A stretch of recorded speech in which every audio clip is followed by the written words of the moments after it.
A Suffolk man is facing charges for starting a fire that burned more than 100 acres of land. Yeah, this brush fire forced several families to evacuate and brought significant property damage to the area. Emily Harrison joins us live near the scene now. And Emily, this is on top of another brush fire that happened this morning?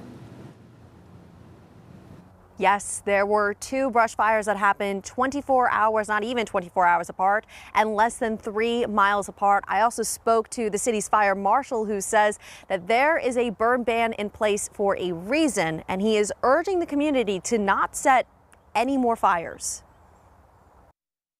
We had made the decision yesterday morning to go ahead and institute a citywide burn ban because of the severe drought conditions, trying to ward off any type of mishaps like actually occurred yesterday afternoon. A series of mishaps that burned close to 150 acres of land in less than 24 hours. The first brush fire happened Thursday night.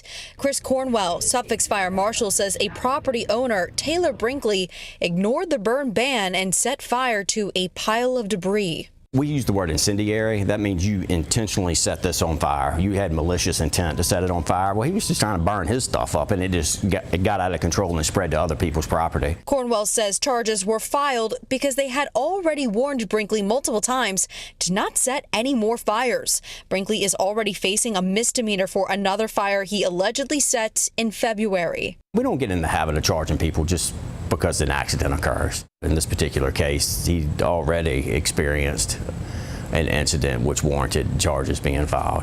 The fire marshal did not bring any charges against the other person who accidentally set a 40-acre brush fire only 10 hours later.